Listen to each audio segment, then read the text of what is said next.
하나님의 은혜와 주님의 사랑과 성령의 위로하심이 오늘 이 예배에 임하여 주기를 원하고, 또 그 위로를 받은 그 은혜를 가지고 한 주간도 믿음 안에 살아내실 수 있는 은혜가 여러분과 저에게 임하여지기를 간절히 축원합니다. 오늘 글을 보니까 명품과 짝퉁을 구분하는 방법이 이렇게 적혀 있었습니다. 갑자기 비가 내릴 때 핸드백이 비에 맞을세라 어디에요? 자기 가슴에 안고 급하게 뛰어가면 명품입니까? 짝퉁입니까? 명품이고요. 아침에 세팅한 머리가 비에 맞을까봐 핸드백을 머리 위로 들면 짝퉁이다. 맞습니까? 그러면 웃자고 만들어낸 이야기겠지만 의미하는 바가 있습니다. 값주고 귀한 것일수록 소중하게 여기게 되어 있다는 거지요. 그런데 신앙도 명품, 짝퉁이 있다는 것입니다. 코로나와 상관없이 예배의 자리를 지키는 사람 명품일까요? 짝품일까요? 여러분, 상황과 상관없이 자기 자리를 지키며 맡은 책임과 사명을 잘 감당하는 사람은요, 무슨 일을 만나든지 정한 시간에 기도하고 들은 말씀을 실천하려는 사람은요, 명품 신앙이죠. 집에서 교회까지 거리는 똑같은데 한 사람은 교회가 멀다라고 생각하고요, 또 다른 한 사람은 집이 멀다고 생각해서 어떻게든 교회로 가까이 이사 오는 사람, 이 두 사람 중에 누가 명품입니까? 잘 모르시겠습니까? 후자이죠. 그렇다면 여러분은 어떻습니까? 여러분들은 명품 신앙입니까? 아멘. 우리 주문진 교회 성도님들은 모두가 명품 신앙이 되기를 축원합니다. 그래서 오늘 말씀은 우리가 어떻게 하면 명품 신앙이 될 수 있는가, 그 비결을 알아보고자 합니다. 오늘 말씀의 주제는 명품 신앙이 되는 비결입니다. 우리의 신앙이 명품 신앙이 되는 비결이 간단합니다. 매일 매 순간 하나님의 음성을 듣고 여러분, 하나님의 음성을 듣는 신앙이 되면 명품 신앙입니다. 매일 매 순간 하나님의 음성을 듣기를 사모하고 들으려고 노력하고, 그리고 들으면서 살아가는 사람이 명품 신앙이라는 겁니다. 한번 따라해 보시기 바랍니다. 매일 매 순간 하나님의 음성을 듣는 사람이 명품 신앙이다. 우리 주문진 감리교회 모든 성도님들은 명품 신앙이 되기를 축원합니다. 태초에 하나님이 천지를 창조하실 때 뭘로 창조하셨어요? 말씀으로 창조하셨고 말씀으로 지으셨습니다. 말씀으로 천지를 창조하신 하나님은 지금도 말씀으로 우리와 소통하고 계십니다. 성경은 분명하게 말씀하고 있죠. 창세기 1장 1절에 보니까 태초에 하나님이 천지를 창조하시니라. 그리고 3절에 보니까 하나님이 이르시되 빛이 있으라 하시니 뭐가 있어요? 빛이 있었고. 뭐라고 말씀하셨다고요? 빛이 있으라 이르셨습니다. 즉 말씀하셨다고 기록되어 있고, 말씀하신 대로 뭐가 생겼어요? 빛이 생겨났습니다. 하나님께서는 하늘과 땅에 있는 모든 것들을 이렇게 말씀으로 명령하셨고 창조하셨습니다. 성경은 수없이 이 같은 말씀이 반복되어 나타나고 있습니다. 여호와께서 아브라함에게 이르시되, 여호와께서 야곱에게 이르시되, 여호와께서 모세에게 이르시되, 여호수아에게 이르시되, 그 밤에 여호와의 말씀이 나단에게 임하여 이르시되, 여호와의 말씀이 솔로몬에게 임하여 이르시되, 여호와의 말씀이 엘리야에게 임하여 이르시되, 여호와의 말씀이 아미떼의 아들 요나에게 이르시되 등등 하나님은 오늘도 우리에게 말씀하시는 하나님이라는 겁니다. 오늘 본문 엘리 제사장에 관한 이야기가 오늘 본문이죠. 엘리 제사장은 성막에 거했습니다. 그때는 제사장도 많았고 레위인도 많았습니다. 성막에서 날마다 하나님 앞에 희생제를 드리고 예배를 드렸습니다. 그리고 제사장들이 하나님 백성들에게 말씀을 가르쳤습니다. 그럼에도 불구하고 오늘 본문 1절 말씀은 좀 이상하게 기록되어져 있습니다. 우리 1절 말씀을 함께 읽도록 하겠습니다. 함께 읽습니다.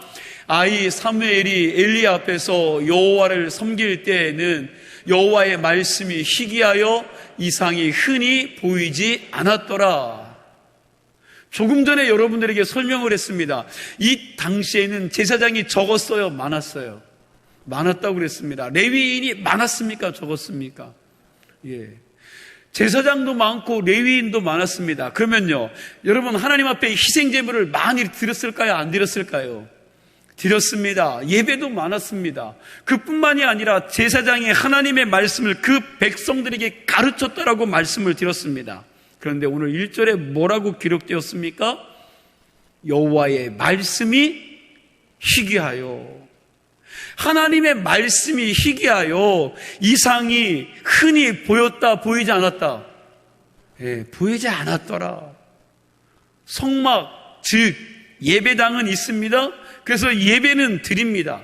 제사장들이 하나님의 말씀을 선포하고 가르치는 일들을 했습니다. 그런데 예배 가운데 임하는 하나님의 은혜는 경험하지 못한 것입니다. 하나님의 말씀의 뜻을 마음속에 새기면서 세미하게 들려주시는 하나님의 음성을 듣는 사람이 없었습니다. 여호와의 말씀이 희귀하여 사람들에게 들리지 않은 것입니다. 오늘날 수많은 설교가 선포되고 있습니다. 기독교 방송 여러 채널이 있죠. TV를 켜기만 하면 설교가 여기저기서 쏟아 나옵니다. 여러분들이 들고 다니는 핸드폰, 여러분 유튜브만 켜도 유명한 목사님들, 그리고 많은 설교들이 차고 넘칩니다. 그런데 거기서 내 가슴을 울리고 눈물을 쏟게 하는, 두렵고 떨리는 어미하신 하나님의 말씀이 정말 들리십니까? 수많은 그 설교를 들으면서 그런 두려움과 떨림이 여러분들에게 있느냐는 겁니다. 종교 행사와 세미나도 그렇게 많은데 왜 우리는 하나님의 음성을 듣는 것이 이렇게 더 어려워졌느냐 하는 것입니다. 하나님이 침묵하시기 때문입니까? 아닙니다. 문제는 인생들이 하나님의 음성 듣기를 싫어한다는 데 있습니다. 그리고 또 한편으로 듣고 싶어도 들을 줄 모르기 때문입니다. 오늘 본문 4절 말씀이 이렇게 말씀하고 있죠. 여호와께서 사무엘을 뭐 한다고요? 부르시는지라. 여호와께서 사무엘을 부르시는지라. 하나님이 사무엘을 부르셨는데 이때 사무엘은 어린 소년입니다. 어떻게 보면 제사장 겸습생만도 못한 그러한 아이입니다. 하나님이 왜 한평생 하나님을 잘 섬겼던 경험 많은 엘리 제사장에게 말씀하지 않으시고 성막에서 수중드는 어린 아이 사무엘에게 말씀하셨겠습니까? 오늘 본문 사무엘서 3장을 끝까지 읽어가다 보면 하나님께서 사무엘에게 말씀하신 내용이 뭐냐면 하나님이 엘리 제사장의 집안을 어떻게 하겠다고요? 멸망시키겠다는 선포의 말씀이에요. 오늘 사무엘상 3장의 전체적인 말씀은 엘리 제사장의 집안을 하나님께서 멸망시키겠다고 선포하는 말씀입니다. 여러분 한번 생각해 보세요. 하나님이 엘리 제사장의 집안을 멸망시키겠다는 이 말씀을 왜 엘리 제사장에게 안 하시고 왜 어린 소년 사무엘에게 하셨습니까? 여기 아주 중요한 메시지가 있습니다. 우리는 이런 질문을 하면서 오늘 본문을 접근해야 합니다. 하나님은 누구에게 말씀하시는가? 물론 하나님은 모든 사람들에게 말씀하시지만 그렇다 할지라도 모두가 다 하나님의 말씀을 듣지는 못한다는 것입니다. 바라기는 들을 줄 아는 귀가 열려지시기를 축원합니다. 하나님은 누구에게 말씀하십니까? 다른 말로 하면 누가 하나님의 말씀을 들을 수 있는가 하는 겁니다. 누가 하나님의 말씀을 들을 수 있는가? 하나님은 누구에게 말씀하시느냐? 첫째로 살필 것은 이겁니다. 하나님은 눈과 귀가 열린 사람에게 말씀합니다. 한번 따라하세요. 하나님은 눈과 귀가 열린 사람에게 말씀하신다. 하나님은 눈과 귀가 하나님 앞에 열린 사람에게 하나님께서 말씀하시지 닫힌 사람에게 말씀하지 않습니다. 하나님이 성막에서 심부름을 하던 어린 이 소년 사무엘에게 말씀하신 이유가 있습니다. 사무엘의 눈과 귀가 하나님께 열려 있었기 때문입니다. 그러나 엘리의 눈과 귀는요, 닫혀 있습니다. 우리 오늘 본문 1절과 2절 말씀을 뜻을 생각하면서 같이 보겠습니다. 1절과 2절 말씀입니다. 아이 사무엘이 엘리 앞에서 여호와를 섬길 때에는 여호와의 말씀이 희귀하여 이상이 흔히 보이지 않았더라.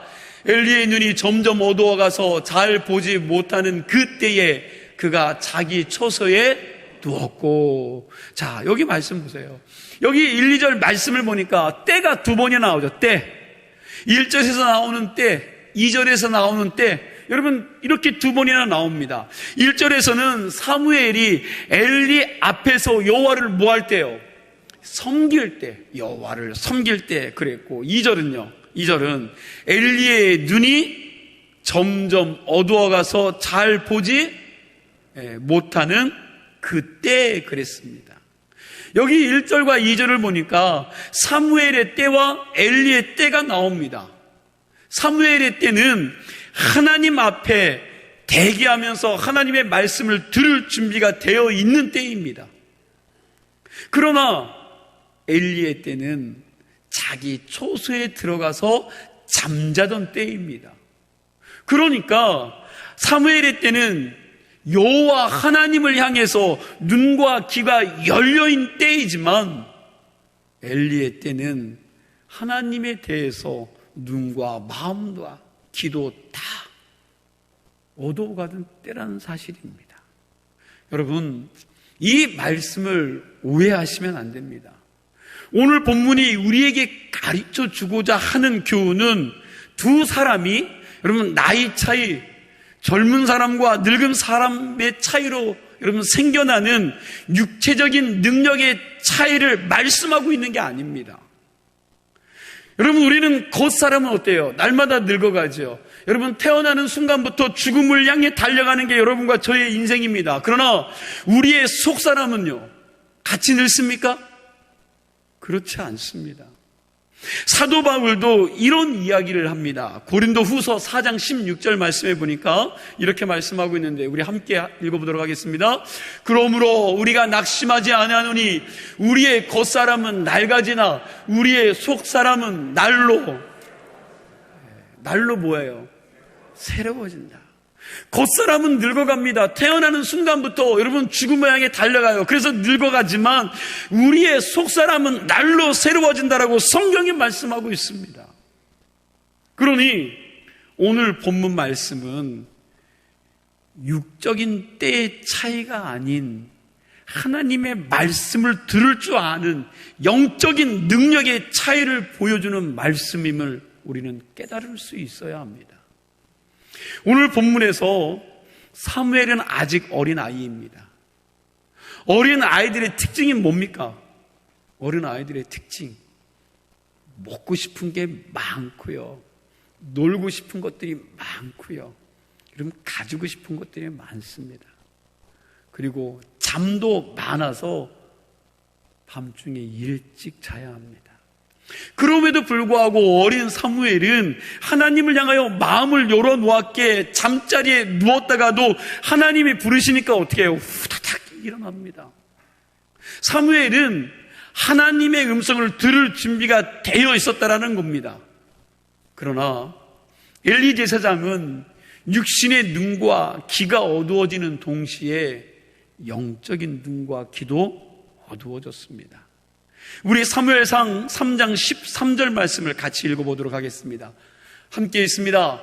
내가 그의 집을 영원토록 심판하겠다고 그에게 말한 것은 그가 아는 죄악 때문이니 이는 그가 자기 아들들이 저주를 자청하되 금하지 아니하였음이니라. 아멘.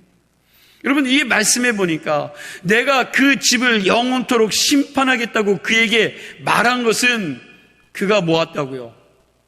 그가 아는 죄악 때문이니 라고 말씀하고 있는 것을 보니까 하나님께서 엘리 제사장의 집을 심판했다고 이미 말하셨습니까? 안 하셨습니까? 모르시겠습니까? 여러분, 하셨죠. 네, 이미 엘리 제사장에게 경고하셨다라는 겁니다. 사무엘에게만 하신 말씀이 아닙니다. 벌써 엘리 제사장에게 분명히 말씀하셨다는 겁니다. 듣기는 들었습니다. 그런데 도무지 그 말씀의 엄중함을 인식하지도 못하고 들은 말씀을 가지고 그러면 내가 어떻게 살아야 하는가 씨름해야 되는데 씨름하지도 않았습니다. 한 귀로 듣고 한 귀로 흘려버린 겁니다. 앞으로 그의 가문이 심판받는 이유는 이미 그가 알고 있는 죄악 때문입니다. 미리 경고해 두었지만 도무지 회개하지 않는 그 큰 죄 때문에 엘리 지방은 쫄딱 망하게 됩니다. 13절 하반절 말씀을 다시 읽겠습니다. 이는 여러분, 이는이라고 되어 있어요. 이는 그 이유를 말하는 겁니다. 그 이유는 그가 자기의 아들들이 저주를 자청하되 금하지 아니하였음이니라. 엘리야, 너 그거 바로 잡아야 돼. 그거 바로 잡아. 그거 고치지 않으면 너희 집안 망한다. 빨리 네 그 모습, 그 자녀들의 모습 고쳐야 된다. 그렇지 않으면 망한다라고 경고하셨지만 그럼에도 불구하고 엘리 제사장은 못 들은 척, 모른 척 한 거지요. 하나님은 분명히 엘리 제사장에게 말씀하셨습니다. 모호하게 말씀하지 않고 정확하게 그에게 말씀하셨다라는 사실입니다. 그러나 엘리는 말씀을 들어도 도무지 듣지 못하는 병에 걸렸습니다. 이것은 육체의 문제가 아니라 영적인 문제였던 것입니다. 이게 우리도 그런 것 같지 않습니까? 여러분, 우리 인생을 돌아보면 우리가 죄인지를 몰라셨었습니까? 여러분, 내가 그때 진짜 몰라서 죄를 지은 것입니까? 그럴 수도 있습니다. 그럴 수도 있어요. 그러나 알면서 지은 죄가 더 많다는 사실이에요. 알면서 눈 질끔 감고 여러분 지나쳐버린 죄악이 더 많다라는 겁니다. 내가 정말 몰라서 실수로 한번 넘어진 죄는 바로 회개할 때 하나님께서 즉각적으로 용서하십니다. 죄가 죄인 줄 진심으로 아는 거지요. 잘못한 걸 아는 겁니다. 그러나 한 번 죄악의 현장으로 돌아가서 곰곰이 좀 생각해 보세요. 그때 성령께서 내 마음의 양심을 통하여 분명히 경고하셨습니다. 이거 아닌데, 너 그거 아니야. 예수 믿는 내가 그러면 안 되는데, 그 자리에 가면 안 되는데, 거기 있으면 안 되는데. 여러분, 그렇게 나도 깨달아지는 거죠. 내 양심이 깨달아지는 겁니다. 그래서 나도 그게 죄인 줄 아는데 그냥 넘어갑니다. 이렇게 사는 게 더 편하고 이렇게 사는 게 더 재미있고 그렇게 사는 게 어때요? 더 돈이 되고 양심은 말하지만 그냥 뭉개버리고 가는 게 나에게 육적인 더 유익이 되는 것 같습니다. 하나님 말씀대로 하면 불리하고 손해볼 것 같고 세상 사는 재미가 하나도 없는 것 같습니다. 그래서 그냥 스스로 말씀을 무시하고 넘어가는 겁니다. 여러분, 알면서도 버티고 그냥 넘어간 거지요. 이걸 하나님이 모르시겠습니까? 우리 자신도 알고 있는데, 여러분 자신의 양심이 말씀하고 있는데, 그래서 나 자신도 알고 있는데 우리 하나님이 모를까요? 여러분, 스스로 속이지 마시기 바랍니다. 하나님은 만홀히 여김을 받지 않으십니다. 역대하 16장 9절 상반절 말씀을 보니까 이렇게 말씀하고 있어요. 여호와의 눈은 온 땅을 두루 감찰하사 전심으로 자기에게 향하는 자들을 위하여 능력을 베푸시니 라고 말씀하고 있습니다. 하나님이 온 세상을 두루 살피면서 사람을 찾으시는데 누구를 찾으시느냐? 전심으로 누구를 향하는 자요? 그렇죠. 하나님을 향하는 사람을 찾으십니다. 여러분, 전심으로 자기를 향하는 자라고 말씀하고 있는데 이게 무슨 말씀입니까? 무슨 말입니까? 이 말은 자기의 삶 속에서 하나님을 늘 바라보는 것입니다. 아침에 눈을 떠서 잠자리에 들 때까지 하나님 중심적으로 사는 삶을 이야기하는 거예요. 나의 눈과 나의 귀를 열어서 하나님이 지금 나에게 원하시는 것이 무엇인가? 하나님이 지금 나의 삶 속에서 나에게 원하시는 것이 무엇인가? 이 코로나 시대에 내가 어떻게 살아야 하나님 기뻐하실까? 어떻게 사는 삶이 하나님이 원하시는 삶입니까? 내가 지금 붙잡고 살아야 될 하나님의 말씀이 무엇인가? 스스로 마음 문을 열고 귀를 쫑긋 열고 하나님의 말씀 듣기를 원하고 하나님의 뜻을 깨닫기를 원하는 것입니다. 이게 바로 전심으로 하나님을 향하는 것입니다. 그런 사람에게 하나님이 은혜 주시고 복을 왜 주시지 않겠습니까? 그런 사람에게 왜 당신의 능력을 부어주지 않으시겠냐는 겁니다. 목회자가 찬양을 할 때나 설교를 하다 보면 찬양 가운데 은혜를 받는 것을 알 수 있고, 말씀을 먹는 성도들의 반응을 보면 여러분, 그 성도가 말씀을 정말 잘 듣는지, 온 마음과 정성과 뜻과 생각을 다하여 하나님의 말씀에 집중하는지가 느껴집니다. 아니, 눈으로 보여져요. 예배하는 태도를 통해서 정말 전심으로 예배를 드리는지, 여러분 예배의 태도만 봐도 보여집니다. 좋을 틈이 어디 있습니까? 마치 눈이라도 한번 깜빡하면 말씀 놓칠세라 눈도 잘 깜빡이지 않고 집중하여 말씀을 듣습니다. 이런 분들을 보면 설교하다가 제가 더 은혜를 받아 더 열심히 말씀을 전하게 됩니다. 반면에 어떤 분들은 말씀이 여러분 들려줘도 그 말씀이 팅팅 튕겨져 나옵니다. 들을 마음이 없습니다. 왜 이 자리에 나와 있는지 모를 정도로 말씀을 도무지 듣지 않습니다.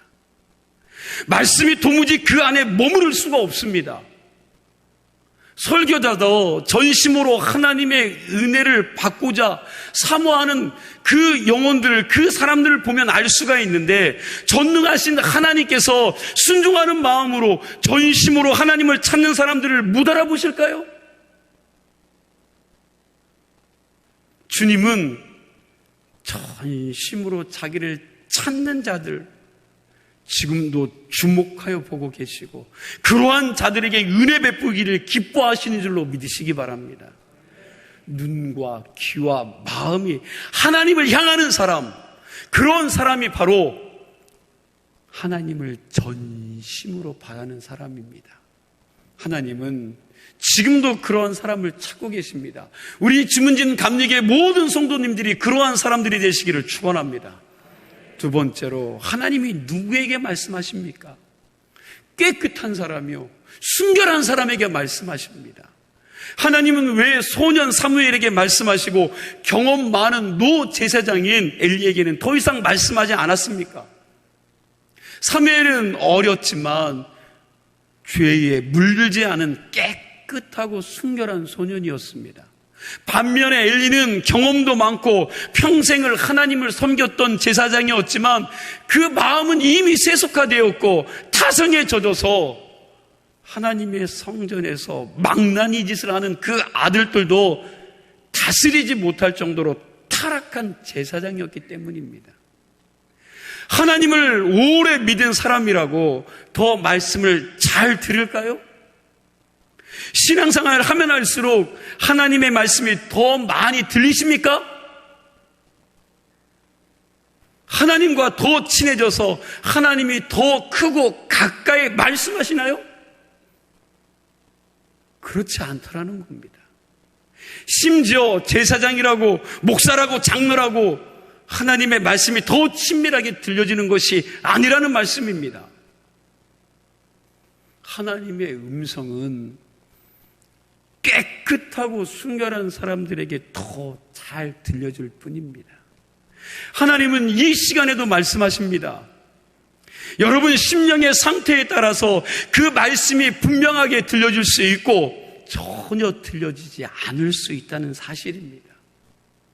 사무엘은 나이가 어리고 경험도 없고 이해력도 부족해서 하나님이 음성으로 들려주시는, 여러분 들려주었는데도 불구하고 늙은 제사장의 목소리인 줄 알고 분별하지 못해서 순결하고 깨끗한 그 영혼을 소유했기에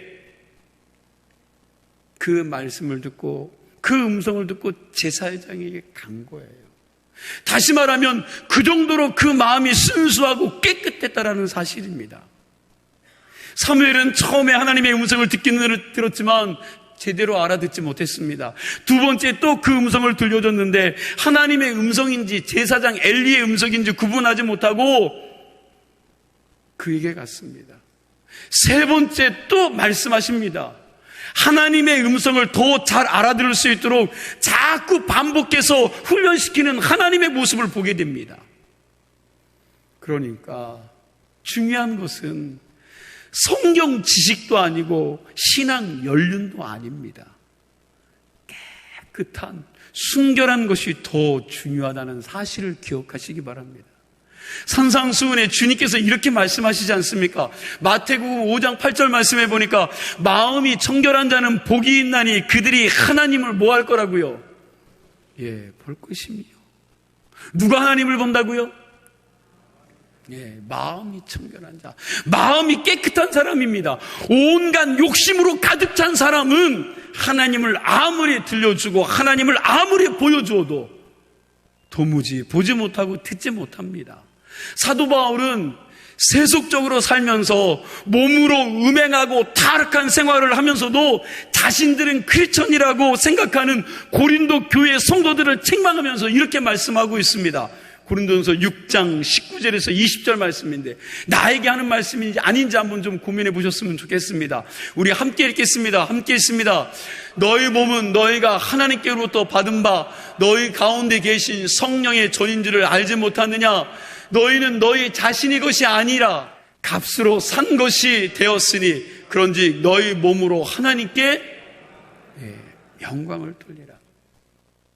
그렇다면 죄악된 세상에서 우리의 마음과 신앙의 순결을 지키는 것이 점점 어려워가는 이때에 우리는 어떻게 해야 할까요?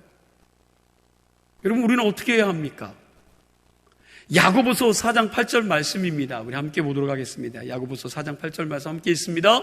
하나님을 가까이 하라. 그리하면 너희를 가까이 하시리라. 죄인들아 손을 깨끗이 하라. 두 마음을 품는 자들아 마음을 성결하게 하라. 아멘. 하나님은 거룩하시고 깨끗하신 하나님이십니다. 그런 하나님이 어찌 죄악으로 범벅이 된 인간에게 말씀하시기를 기뻐하시겠습니까? 여러분들의 손에 죄가 있다면 먼저 그 손을 어떻게 하라고요? 깨끗이 하시기 바랍니다. 두 마음을 품고 있습니까? 주님 몰래 품은 그 헛된 마음을 십자가 아래에 내려놓을 수 있도록, 그래서 그 마음이 성결케 해야 될 줄로 믿습니다. 사도 바울은 믿음의 아들 디모데에게 간곡히 말합니다. 디모데 후서 21장에 보니까 그러므로 누구든지 이런 것에서 자기를 깨끗하게 하면 귀 쓰는 그릇이 되어 거룩하고 주인의 쓰심에 합당하여 모든 선한 일에 준비함이 되라. 여러분, 하나님 음성 듣기를 원하십니까? 나의 삶을 돌아보며 깨끗하고 순결한 영혼을 가지겠다고 노력해 보세요. 이제 내가 하나님 앞에서 깨끗한 삶을 살겠다고 결심하시기 바랍니다. 그동안 시행착오하고 잘못 살은 것 십자가 앞에 내려놓고 여러분 결단할 수 있는 삶이 되시기를 축원합니다. 그래서 다윗이 시편 51편에 고백하였던 것처럼 하나님이여 내 속에 정한 마음을 창조하시고 내 안에 정직한 영을 새롭게 하소서라고 고백했던 이 다윗의 기도가 오늘 저와 여러분의 기도가 되기를 축원합니다. 마지막 세 번째로 하나님이 누구에게 말씀하십니까? 순종하는 자에게 말씀하십니다. 순종하는 자에게. 우리 10절 말씀 함께 읽도록 하겠습니다. 10절 말씀입니다. 여호와께서 임하여 서서 전과 같이 사무엘아 사무엘아 부르시는지라 사무엘이 이르되 말씀하옵소서 주의 종이 듣겠나이다 하니. 아멘. 엘리 제사장도 왕년에는 하나님의 음성을 들을 줄 알았고 순종했던 사람이었습니다. 그래서 하나님이 부르실 때 어떻게 응대해야 할지를 잘 알고 있었던 사람입니다. 그래서 사무엘에게 가르친 거죠. 뭐라고요? 사무엘아, 다음에 또 하나님의 음성이 들리면 이렇게 말해라. 말씀하옵소서. 누가 듣겠다고요? 주의 종이 듣겠나이다. 여러분, 이거 굉장히 중요한 원리가 들어있습니다. 주의 종이 듣겠나이다 그랬는데 주인이 아니라 종입니다. 선택과 결정은 누가 합니까? 주인이 합니다. 주인. 그러니까 주의 종이 듣겠나이다라는 말의 핵심이 뭐냐면 저는 당신의 종이니까 주인 대신 하나님께서 무슨 말씀을 하시든지 실행하겠습니다. 말씀만 하십시오. 순종하겠나이다. 그렇게 말씀하고 있는 거죠. 소년 사무엘은 하나님의 음성에 대해서 어떻게 응대하는지 엘리 제사장에게 배워서 말씀하십시오. 제가 뭐든지 실행하겠습니다라고 했습니다. 그러나 하나님을 응대하는 법을 사무엘에게 가르쳤던 엘리 제사장은 하나님의 말씀에 순종하고 그대로 살지 않았습니다. 그래서 자기도 심판받았지만 여러분 그보다 더 무서운 그 집안이 완전히 심판받아서 멸망받게 되었다라는 거예요. 여러분 집안이 다 망했다라는 겁니다.